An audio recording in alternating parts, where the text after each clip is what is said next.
The title for this afternoon's talk is Touching the Earth. And I expect that for some of you that kind of rings a bell. There's a particular story in the life of the Buddha.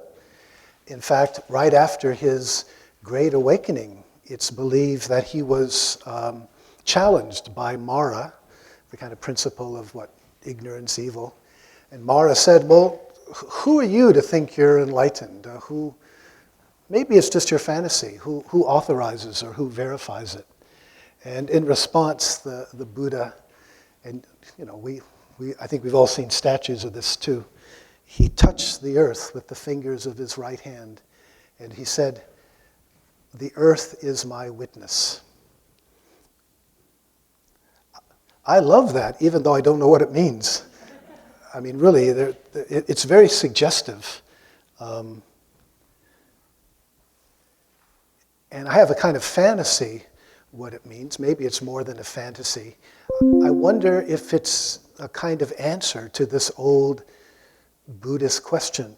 If there's no separate self, if there's no self, who or what is it that becomes awakened? This has been a question through the centuries. And I wonder if, in a way, that's a kind of an indirect answer. Can we say that the Buddha had opened up, he was representing something greater than his normal sense of self, that he was sort of...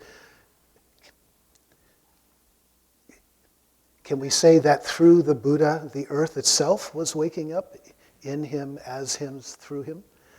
I don't know, but it's a lovely kind of suggestion, right? The sense of non-duality between the Buddha and the earth. And it does raise this larger question about our relationship with the earth, both individually and collectively, and how is it that we heal that we repair that, which we'll be spending some time on.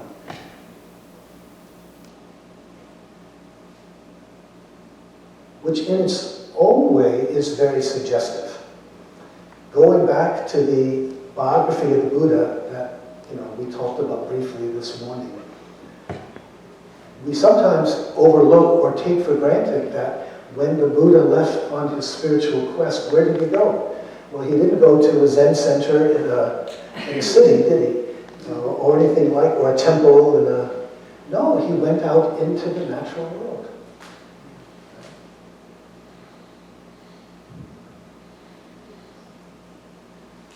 And something happened there. And once we notice that, it's interesting how much that evokes. I mean, the Buddha wasn't the only one, not even in the Buddhist tradition. He himself recommended, there's one of the Pali Canon suttas, the Rhinoceros Sutra, where he recommends that the monks, the monastics, that they actually go out and wander by themselves like a rhinoceros. That is to say, by themselves.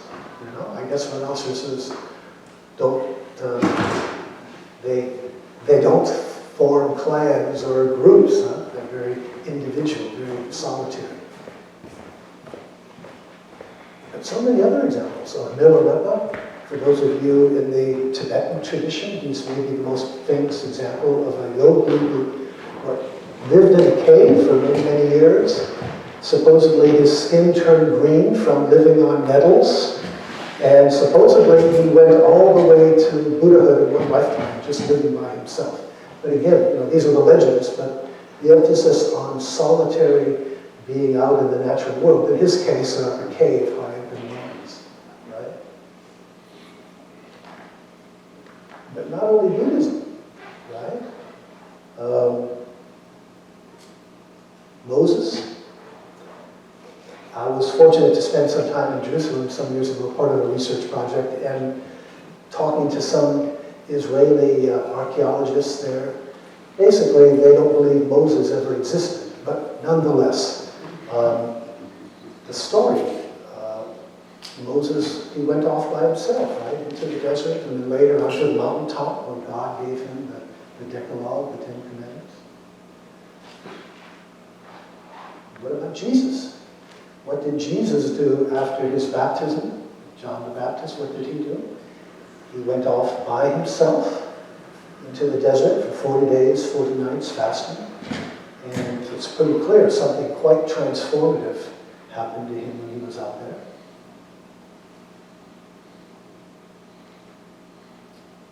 And in the Muslim tradition, like Muhammad, what would he do? He would go off by himself into a cave, and that's where the Archangel Gabriel would give him the Quran, which he would memorize, and then later on he would recite it so other people could write it down. He was evidently illiterate himself. So it starts to make you wonder what's going on here, that they have this, that so many of these great founders, tradition, they go off by themselves into the natural world, and they seem to have this kind of profound experience there. For Buddhism, this became, I think, a really deep part. If you think about the Buddha's life in other ways too, this really special relationship with trees, right?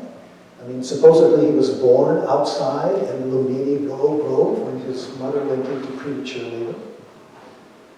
And then later there's a famous story, he was sitting outside while his father was doing some sort of ritual plowing, and he sort of went into a kind of natural samadhi or trance that he remembered later on.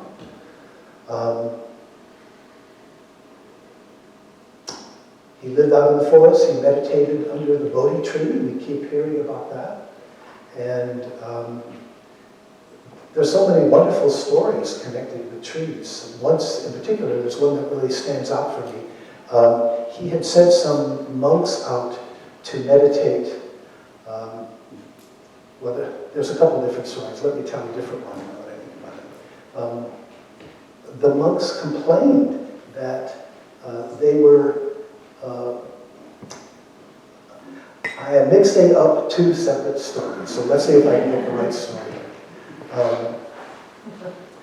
It wasn't the monk, it was because of what the monks did. In fact, it was a tree spirit who complained to the Buddha that some of the monks had cut down its tree in order to make a little shelter for themselves. And now it had nowhere to live. And so the Buddha gathered the monks together, right, the bhikkhu, and made a rule. And this is one of the really important rules for the bhikkhu and bhikkhuni, that they're not allowed to cut down trees, living trees. In fact, they're not allowed to cut down, even cut off branches, or even pluck a green leaf from a bush. Very intimate, a very sort of special kind of relationship with the natural world. And then even after his enlightenment, under the Bodhi tree, what did he do? He mostly lived and taught outside. Many of the suttas were taught somewhere under a tree, and guess what? When the Buddha died, where did he die? Not in the city, he died between two trees.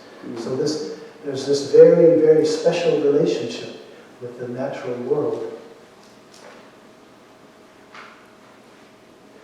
which to a large part we have lost, right?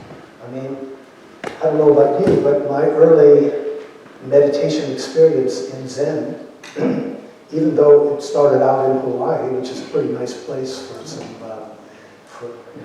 meditating, nonetheless it was all inside, right? Basically square rooms, rectangular rooms, where, I mean, there's a lot of advantages to that. We can avoid the rain, we can control the wind, the humidity, keep the insects out, and so forth. So in a way, they're very comfortable places to meditate. But we may still wonder, is something lost by that? Is there some relationship that maybe we're stuck in, that we're not sort of undoing?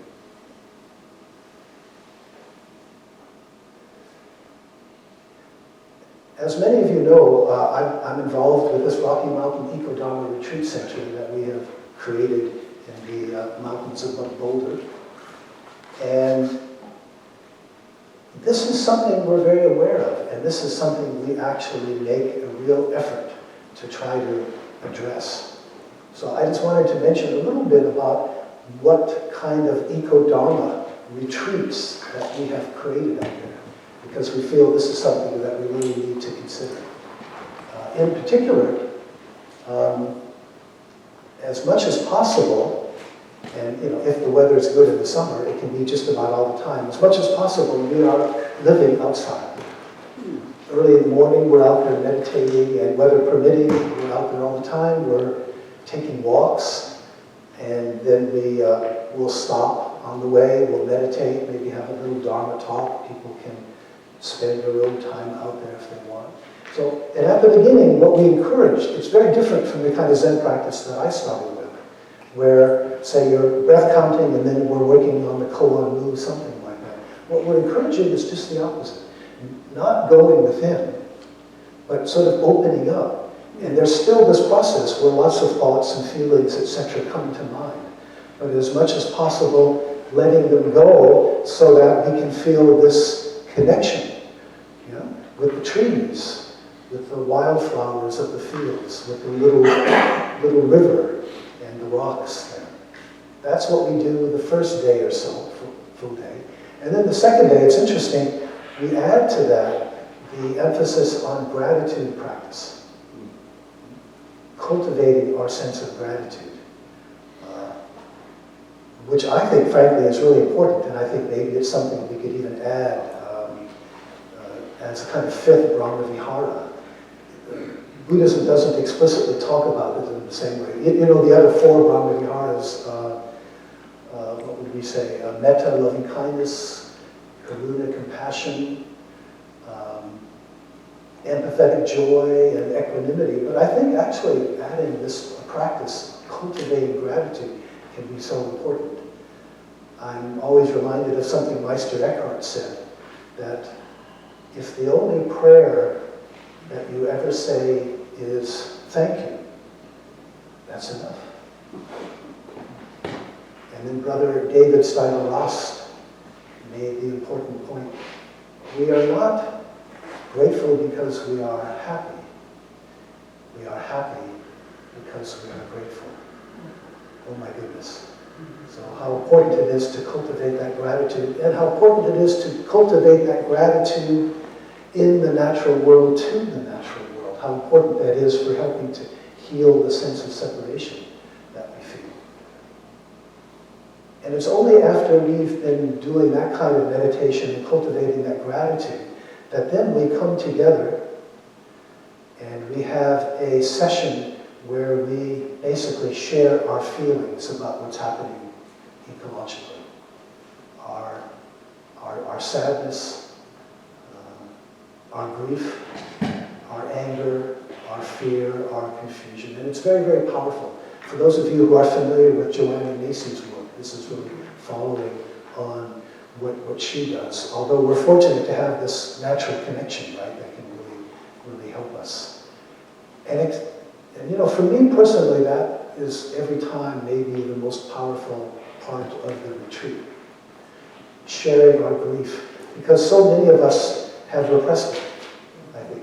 So many of us feel this grief deeply, and we repress it because we don't know what to do about it, and we're terrified that if we feel it fully, it's going to blow us away and wipe us out. It's a pretty scary thing. Feeling the grief is really important to distinguish that from this bipolar head trip of hope and despair, which is so easy to get caught up in. But it's a form of dualistic thinking. Hope, despair, how they reinforce, you go from one to the other, and it's also a head trip about the future. So it's really dangerous because it takes us out of the here and now, whereas grief brings us back to our bodies right here. I once saw a memorial in downtown London, a very small memorial to the victims of 9/11. And all it said was, grief is the price we pay for love. Grief is the homage we pay to what we love. And how important it is. And if we repress our grief, if we're not willing to feel it, then do we repress our love? Do we kind of paralyze ourselves? So that's a very powerful, powerful practice that we do. And then, after instruction, everyone goes off by themselves, one by one, on a 2-day solo, 2-day, 2-night, where they're off by themselves. Our land is pretty spacious, so there's enough room for everybody, and sometimes they'll go off in the national forest. Wow. And then they'll come back and share what's happened to them. And what we encourage is don't have an agenda, People just share, people are very raw after sharing that feeling about, sharing their grief and their fear. It's very raw, very open, and then go off by themselves into the natural world. Don't have an agenda. Just sit there, see what the tree or the insects or maybe a deer has to say to you. And then they come back with the most wonderful stories, many of them very, very funny. Fortunately, no one's been mauled by a bear yet. We do have bears, but we have special controls, bear boxes and all that kind of thing. But again, it raises this question. How do we heal our relationship with the earth? Because I think many of us here sense, when we look at the ecological crisis, that it's not just a technological crisis or a political crisis or an economic challenge, but fundamentally, most fundamentally of all, it's a spiritual crisis, spiritual challenge in the sense that we, individually and collectively, have this sense of separation from the natural world. And that fundamentally what's needed is for us to come to a different kind of relationship, and that involves, of course, this kind of experience.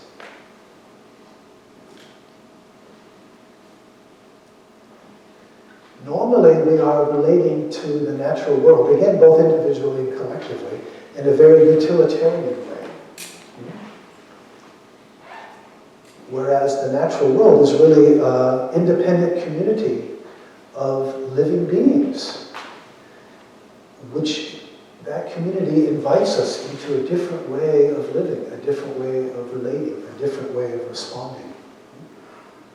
The implication is that by withdrawing into it, especially by ourselves, that can disrupt our usual ways of relating and open us up to a different kind of alternative experience. And in fact, I wonder if maybe that's why we enjoy the natural world so much, that we find it healing. There's definitely something healing about it, even if we don't necessarily understand what that is or how that works. Clearly, it has something to do with the fact that it, to some degree, helps us let go, even if only temporarily, of our usual instrumentalized way of relating to not just the natural world, but to each other and indeed to life in general. So what I want to do right now, and I'm still thinking about understanding the source of the problem. And I know some of you really are eager to sort of talk about, what does Buddhism have to say about what we can do? But I still want to continue to approach it in this indirect way by trying to understand from another perspective what it is, what the problem is that we're trying to undo, that we're trying to heal ourselves from. So what I want to talk about a little bit is how we fall into this usually instrumentalized way of relating to the world. And I think this will help us understand more deeply some traditional Buddhist teachings. For example, the Buddhist teaching about dukkha, suffering. I think most of us are familiar with the Four Noble Truths, right? First one, dukkha. Second one, tanha, trishna, usually translated with desire, craving. I like craving better because, I don't know that the language actually captures it, but very much the sense of, how do we say it in English? Greed thirst. The idea that if it's a desire or a craving, it's not a craving for something in particular, but it's just a craving in general, right? But that's the fundamental problem, that if we're not craving one thing, we're craving something else. That it seems to be our nature to some degree just to crave and to always want and to always grasp. Yet, when I think about my primary Zen teacher, Yamada Kogen Roshi in Japan, I don't think he ever once referred to the Four Noble Truths. Never. That's not typically a part of the Zen teaching. For Zen, they don't focus on craving, rather the focus is on conceptualizing, right? Concepts, our usual way of thinking. And so the emphasis immediately onto meditation and letting go of the concepts that arise in the mind. So it immediately raises this question, well, wait a minute, Theravada, the Pali Canon, says a lot about craving, desire, thirst, and then in Zen, there's a lot more in conceptualizing. How do we understand the relationship between them? And I think this is a key question, because if we really understand the relationship between them, it really helps us understand a lot what the problem is, how we get stuck, right? And a lot of it goes back to how we understand and how we use and how we are used or trapped by language, right?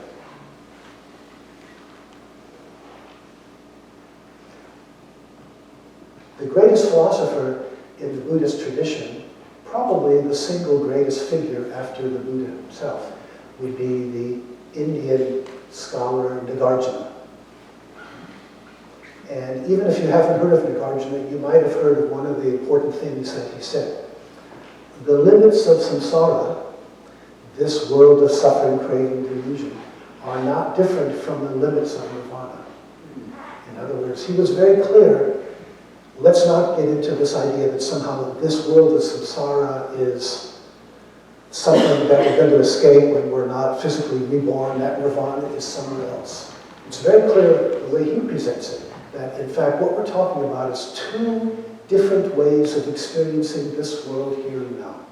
So it's not about physically going somewhere else, but it's coming to experience the world differently, which is what brings us to language, conceptualizing, and craving, right? This kind of goes back to what I started out saying this morning when I quoted Joseph Campbell, that a lot of the problem in religion happens because we take metaphors literally. Mm-hmm. We need to transcend this world. But what are we transcending? I mean, are we literally transcending this physical world so that the goal is to be born, to die, and then not be physically reborn? Or is what we need to transcend our usual way of experiencing this world, which is what Nagarjuna is pointing to. And so the whole point of what I want to talk about is we need to understand more about this world, how we create, how we structure, how we conceptually construct this world and experience it in a certain way. And if we do that, then that will sort of give us the possibility to see how we might deconstruct it, how we might undo it and come to experience the world differently. Yeah?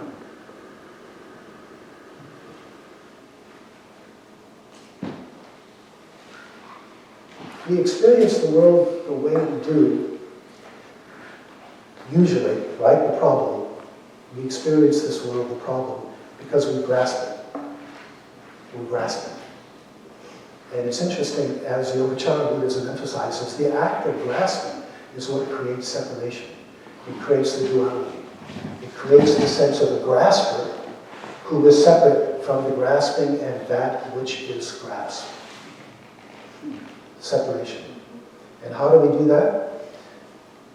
Well, a lot of it has to do with language, right? We normally think that we just see things. Excuse me for going on like this, but this is really important, right? It's like meditation is dealing with language, it's dealing with the concepts, right? So please don't think this is just some sort of abstract, but I think it's really getting at the core of things here. We normally believe that we just see things as they are, and then we kind of plug names on them, right? We see the world as a collection of separate things, and in the process, we at some time or other, we grow up, we learn the language, we give them names. But it actually doesn't work like that. Learning to talk, learning a language, is how we construct the world, how we divide up the world and see it in the way that we do. When we learn to speak a language, we're learning to perceive the world in the same way that other people do who use that language. There's this philosopher, John Searle, who put it so well. Quote, when we experience the world, we experience it through linguistic categories that help us shape the experience. The world doesn't come to us already sliced up into objects. What counts as an object is a function of our system of representation, in other words, language, right? How we experience the world is affected by that. For example, psychologists have discovered that we normally don't look that closely at things. Quote, perception seems to be a matter of looking up information already stored about objects that's in our head. The retinal image does little more than select the relevant stored data.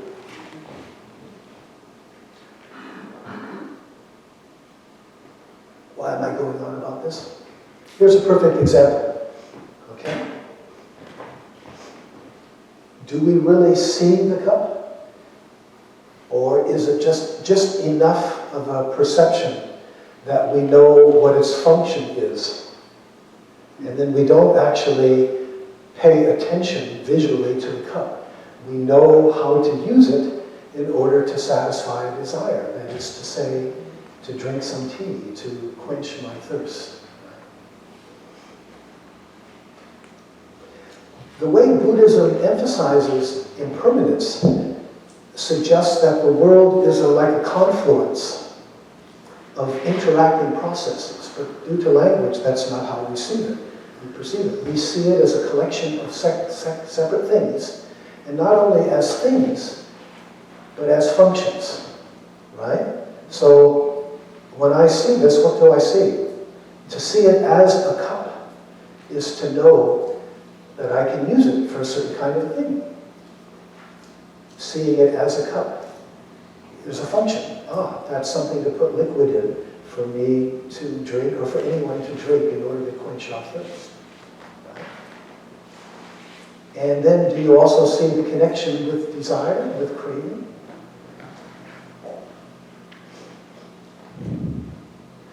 Do you see the connection with intentions?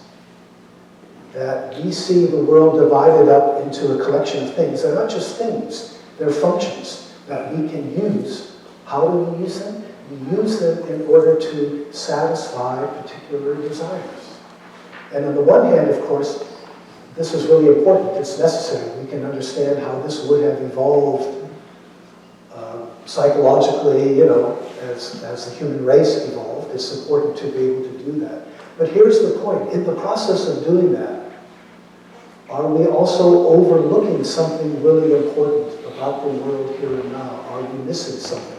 Because we're so much locked into cup, tea, liquid, thirst, satisfying desire. The big question, what are we overlooking in the process of doing this?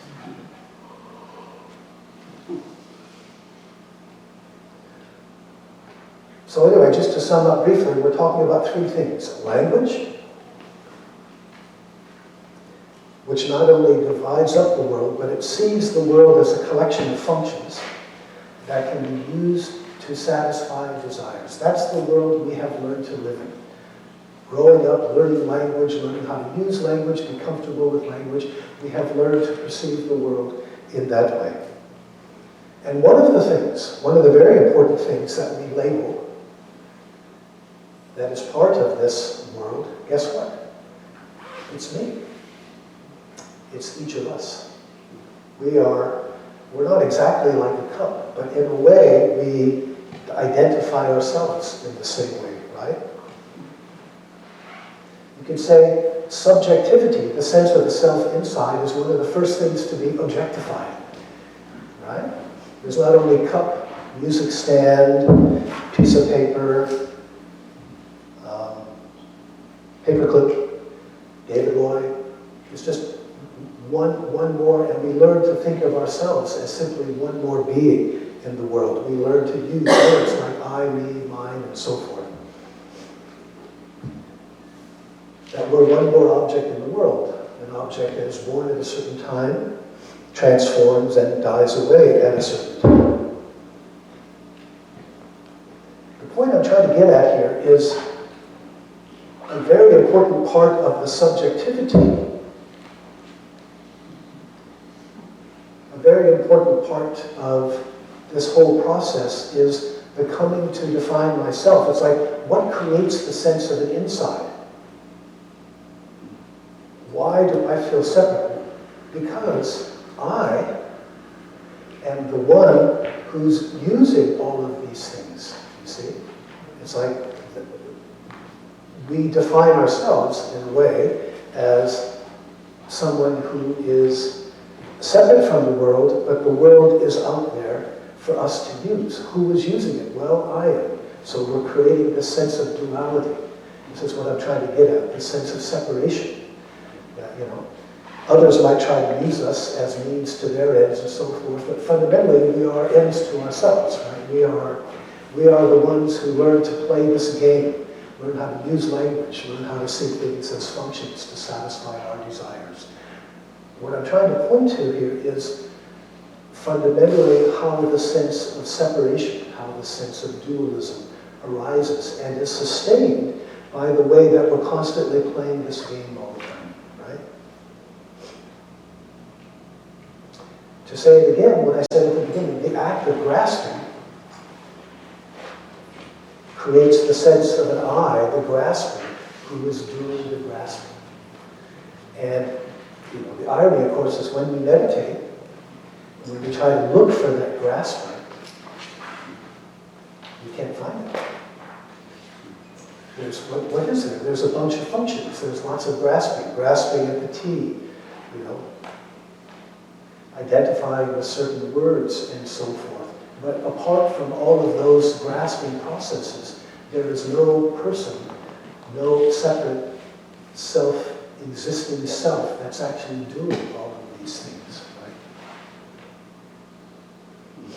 right? And again, it's not as though this whole process is bad. We need to do it. We need to function. We need to live in this world. The problem is, this is only one way of experiencing the world. And because we're so caught up in it, we miss the other side, that there's this other dimension. We totally overlook that. And the important point about spiritual practice then is not to reject the phenomenal world, the world of language and functions and desires and so forth. It's not about rejecting that, but it's about opening up to this different way of experiencing the world, more non-dual. And then understanding the relationship between the two so that we're able to integrate and we're able to move comfortably back and forth from one to the other.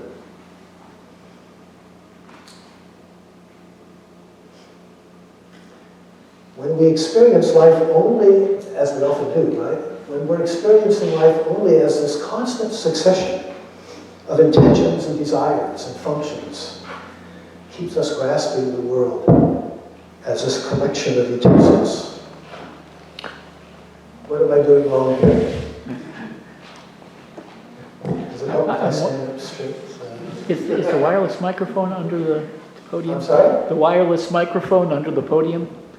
No, the handheld.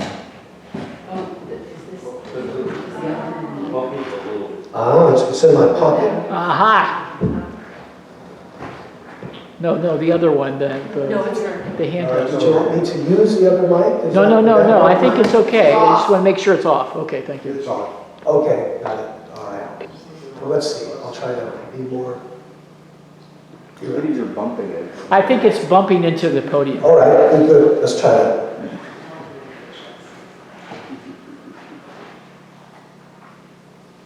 Let's follow up on this a little more.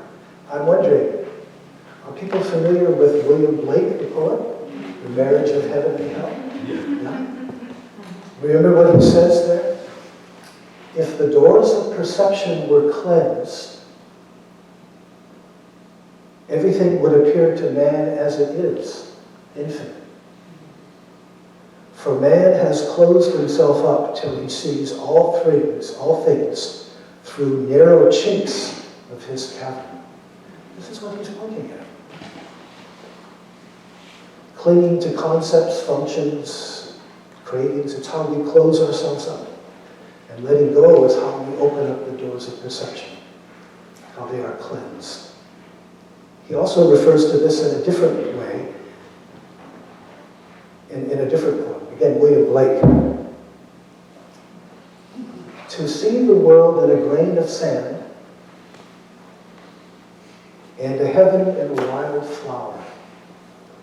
Hold infinity in the palm of your hand, and eternity in an hour.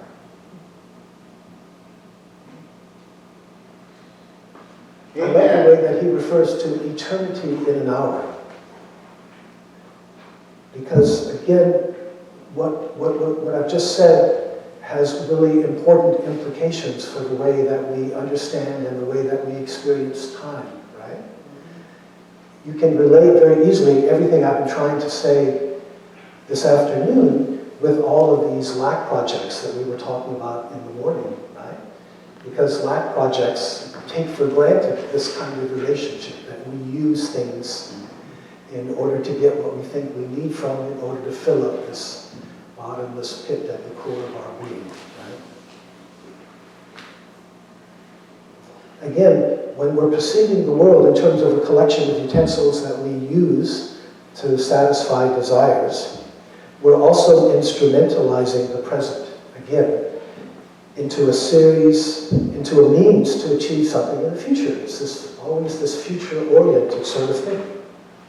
The present becomes devalued into a series of moments that fall away because we're trying to reach for something that's not yet here. The sense of self, sense of lack means that the present can never be good enough, as we were saying before. Our lack projects are always future-oriented. And because of it, we're constantly overlooking what so many of the mystics have talked about as the eternal now. Right? Especially when it comes to religion, where we're hoping to qualify for some kind of immortality. I think we're often confusing immortality with eternity.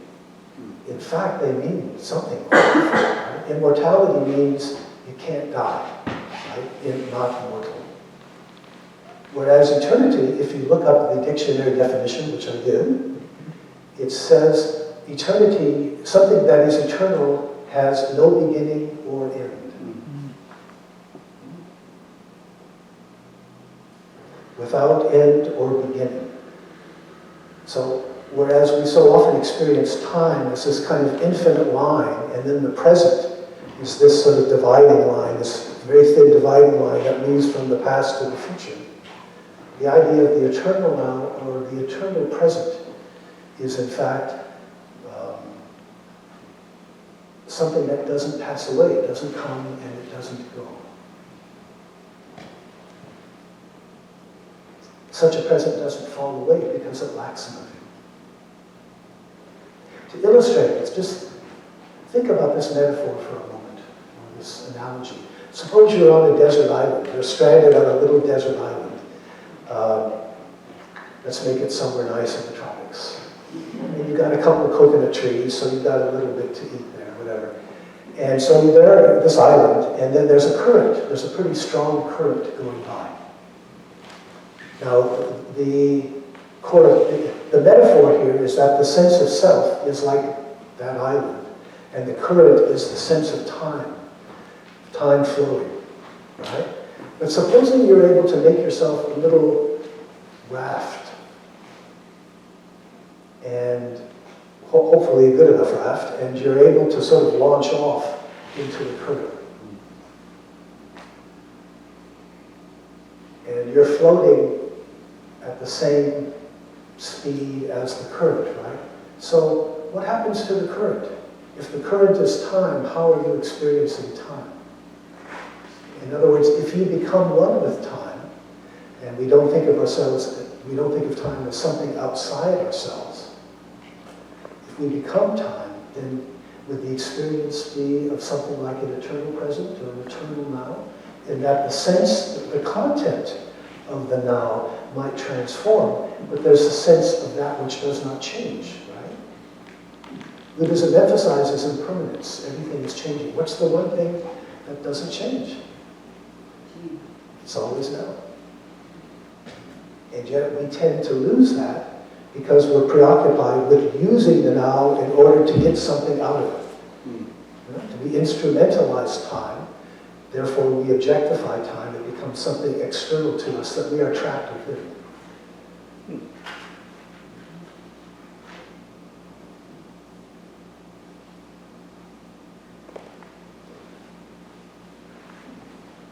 Is this why we delight so much in the innocence of children and pets? Why we appreciate music and dance so much? In an over-instrumentalized world, they bring us back to the here and the now. Right? Young children in particular haven't learned that life is a serious business. They have to be preparing for the future all the time. Right?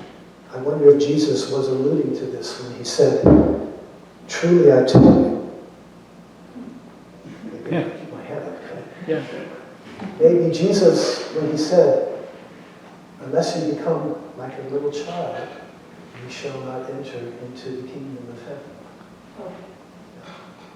And there's another quotation too, where he's talking about the kingdom of heaven. And again, the kingdom of heaven won't come in such a way that you will say, here it is, or there it is. Because the kingdom of heaven is within you, that's one translation, among you, in your midst. The kingdom of heaven is right here and now. Why are we missing it? Is it because of our way of relating to the world, dividing it up? Treating it, instrumentalizing it. William Butler Yeats, toward the end of his life, wrote a sort of autobiographical memoir. In it he said, "When I consider all the trouble given to parents, teachers, friends, he went on. He said, all life measured by the scale of my own life seems to me a preparation for something that never happens. Right? In the sense that we're always preparing to live. We're always, that future orientation, somehow the future is what we're trying to get to in the process, constantly overlooking something really powerful, meaningful about right here and now.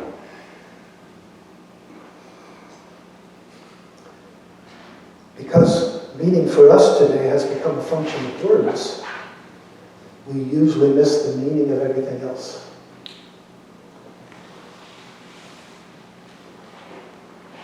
To quote Christopher Magus, for most cultures throughout history, including our own in pre-literate times, the entire world used to speak.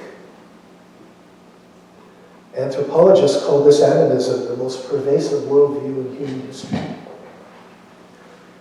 Animistic cultures listen to the natural world. For them, birds have something to say. So do worms, wolves, waterfalls, and I guess other things that start with W. Right? Have these wolves, worms, waterfalls, and birds, have they stopped speaking? Or have we simply become unable to hear what they have to say? Because again, we find so much meaning in words. Perhaps they haven't ceased to speak, but we're no longer able to hear. We no longer bother to hear what they have to say. Morris Berman, in The Re-Enchantment of the World, that's his book, says, the view of nature which predominated in the West down to the scientific revolution was that the world is enchanted. Rocks, trees, rivers, and clouds all seen as wondrous, alive. And human beings felt at home in this environment. See, here's the real point, the ecological point. To experience the world in this way is to be at home in it. And if we're going to feel at home in it, we're naturally going to want to take care of our home. But if we instrumentalize it, if we use it as a source of raw materials or as a big dump for our waste, it's going to be because we have that sense of separation from it. The cosmos, in short, was a place of belonging. A member of this cosmos wasn't an alienated observer, but a direct participant in the drama. His or her personal destiny was bound up with its destiny, and the relationship gave meaning to his life. All of this bespoke a psychic wholeness that has long since passed from the scene.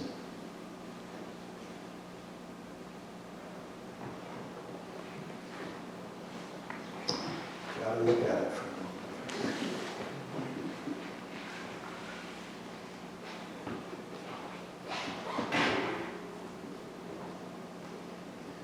What does this imply about the larger relationship between human civilization and the biosphere? I'll be saying a bit more about that later. But of course, today it's obviously a lot more strained than it was in the time of the Buddha. Even 200 years ago, little more than 3% of all the people on Earth lived in urban areas. 3%. Whereas today it's now over 50%. According to eco-psychologists, many urbanites, most of us, suffer not only from various types of overcrowding, but from what they call nature deficit syndrome. And again, I'm going on and on about this because if we're going to talk about ecology, we've got to go back to the roots of our sense of separation from the natural world.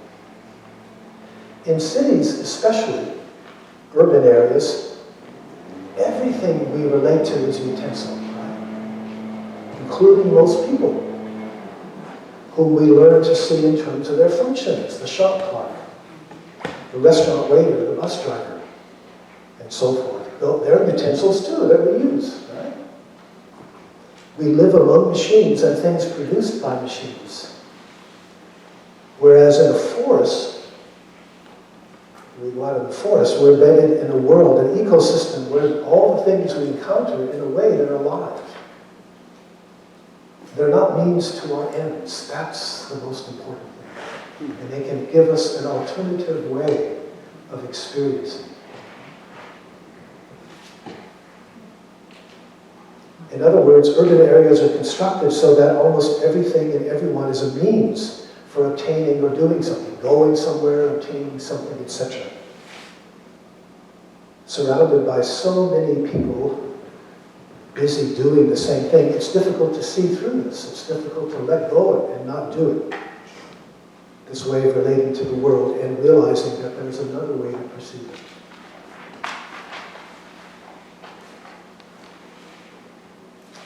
Thinking about utensils raises questions about our technology in general, which in a way is kind of larger, the big utensil, huh? Our larger utensils, in fact.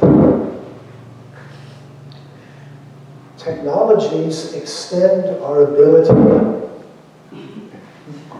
to instrumentalize the natural world more effectively.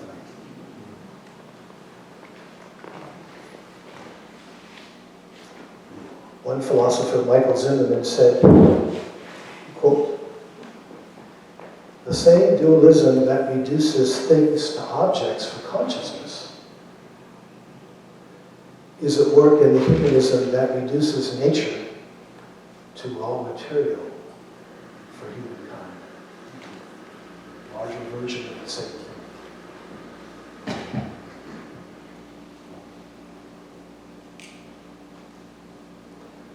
Another philosopher, Max Frisch, said that technology is, quote, "the knack of so arranging the world that we don't have to experience it." Is modern civilization the knack of arranging how we live together so that we don't notice we're part of the natural world?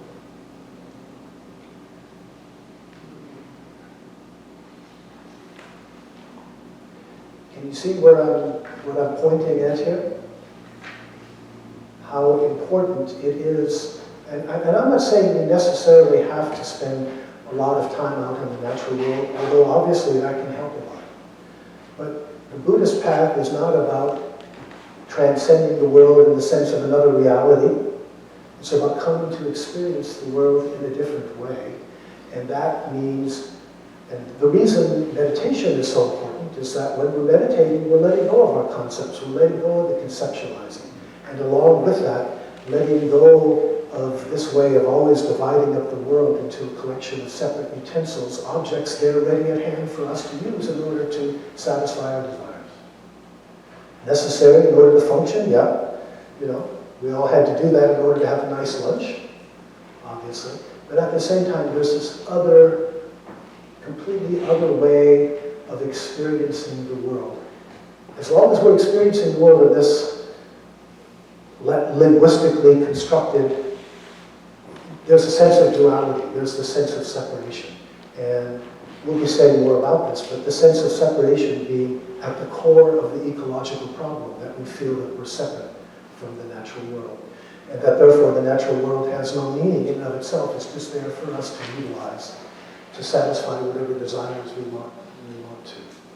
Whereas what this is pointing to is the possibility of experiencing ourselves, experiencing each other, experiencing the world in a different way. And this is something that, personally, I'm convinced this is going to be necessary in order for us really to address the core, the heart of the ecological crisis, which has to do fundamentally with our relationship with the natural world and the fact that we feel so separate from it.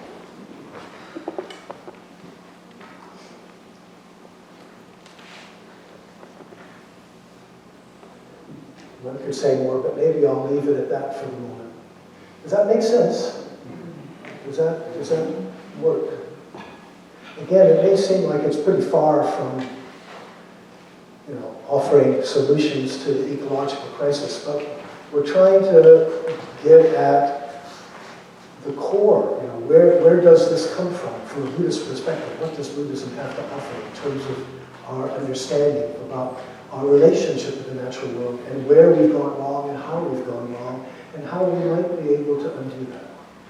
And so I think there's one of these sort of foundational things that we need to look at. So why don't I stop there, and we can open up the opportunity for questions and discussion and comments. Thank you for your talk, Dave. My name is Lori. Yes, I love what you're saying about non-duality and changing the way we think and conceptualize the different areas of the world. But I wanted to also tease out something, because it seemed like there was a little duality happening of like natural world and cities, right? And I'm thinking of this article that Reverend Dr. Sophia Betancourt wrote called Between Dishwater and the River, which is a lovely examination of challenging that cities or places, rooms that we're in are not nature. That the natural world is under the trees and not here, not within us, not where we are. So I wondered if you could speak towards that a little bit. Yeah, thank you. Because the language I was using suggested that dualism, doesn't it? That the natural world is somewhere out there and we're separate, we're unnatural, we're artificial. And I think your point, which is a very important one, it's not about returning to nature, right? We can't return to nature. Why not? Because we've never left it, we've never been apart from it, right?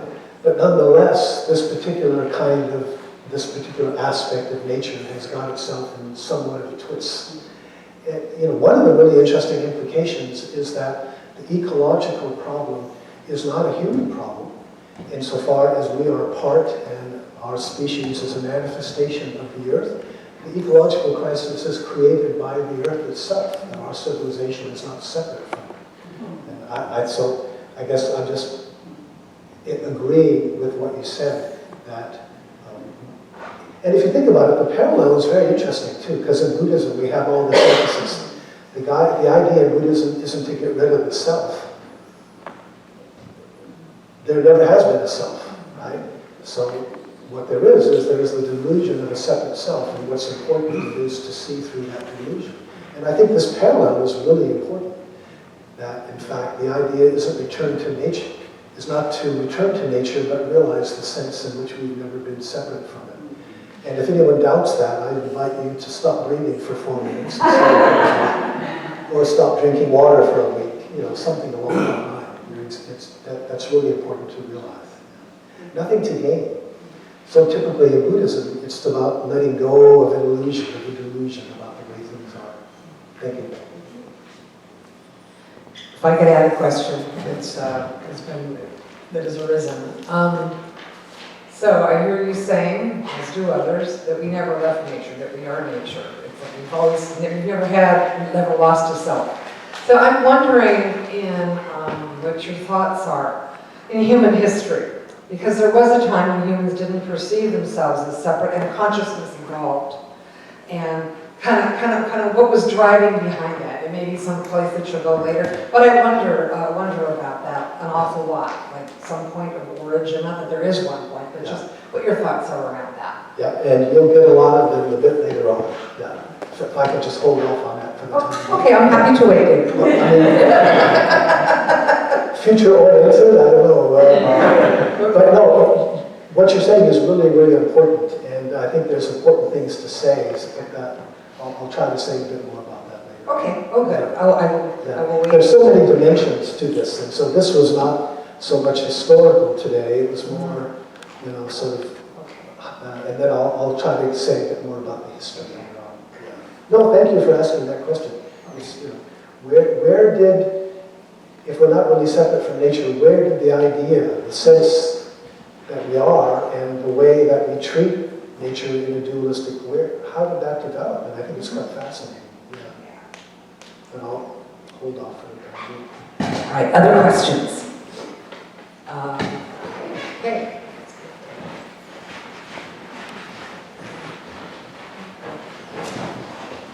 Karen, I'm sorry.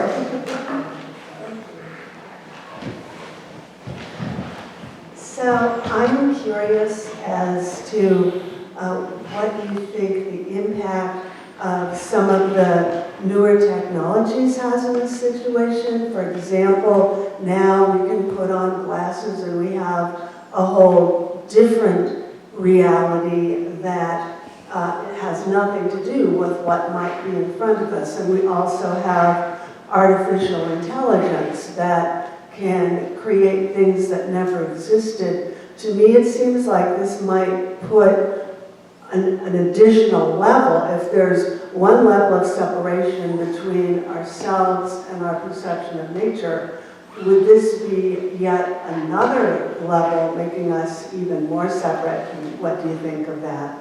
Great question. I think that is definitely true sometimes. The other thing that I wonder about is, could there perhaps be ways to utilize that technology to do the opposite? I mean, could one have video games or video types of experiences that might actually help us get in touch with the natural world? Nothing I said implies that technologies like that are in and of themselves necessarily bad. And I just wonder how much is it a challenge to our creativity that we might be able to use those to somehow help us overcome the problem. But I'm not enough of a video game guy to be able to say more. I do get the sense that video games could be more than shoot 'em up and kill the dragons or whatever. But I suppose I should ask my son more about this. He's the guy. He's the guy. Okay, there's another hand somewhere. Okay. Oh, behind. I was mulling over a question, thank you, Karen, that leads into this in a different way. Nature, while a unity is not a unitary concept for people, people who grow up in urban areas have a very different view of what nature is. I mean, nature's seeing grass. I mean, you know, I remember coming south for the first time, and I actually saw corn growing, and I thought, wow. And I was so angry because I found out that potatoes grow underground, and that could not be, because I learned through my nature class that you had to have greens, you had to have chlorophyll, in order for plants to grow.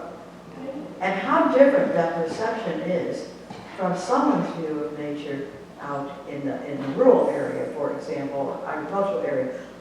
But what that whole technology thing, okay, then movies became really prevalent, and we drove through fields and we could see what that was like. We could see birds of different things. We could feel the land. I could never feel the land growing up. I said, ask me anything about concrete. I can tell you a lot about concrete, but nothing about dirt, you know. And so, just a realization that nature, the natural world, is huge, just huge.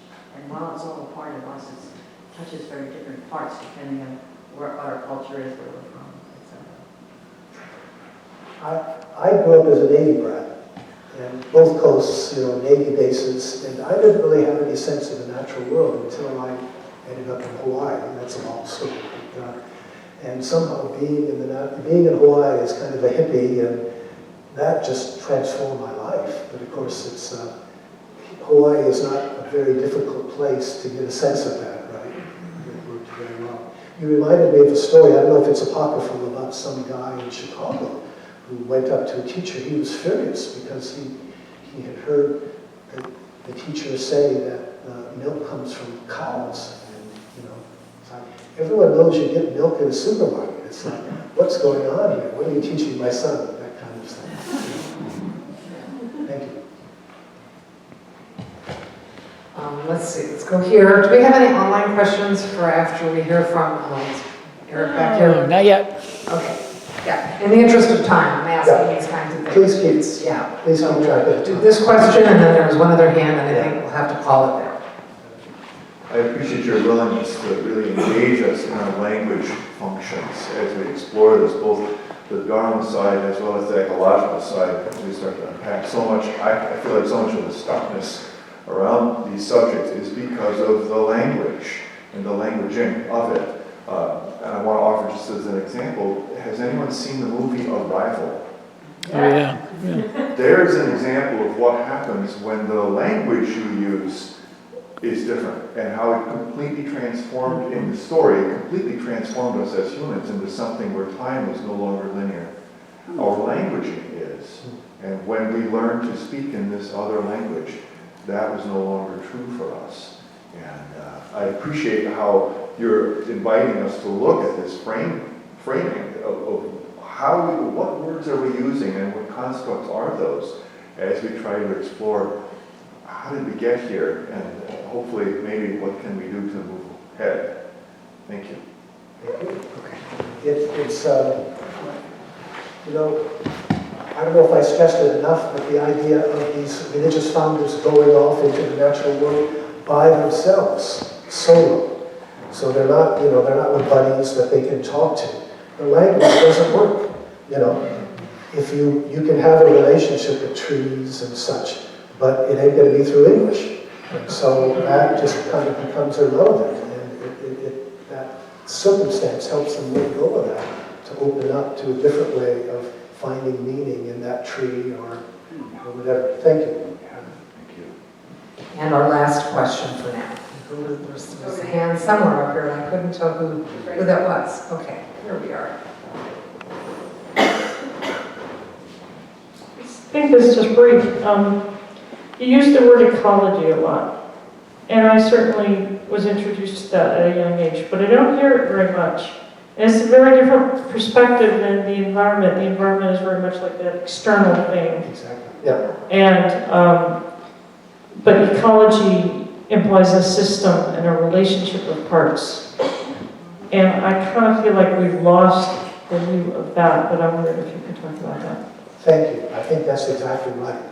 I remember Gary Snyder saying that he never talks about the environment because that's kind of dualistic. Just what you said. Whereas ecology is much more, well, for one thing, much more Buddhist, if you think about it, in terms of interdependence, but an interdependence that includes us.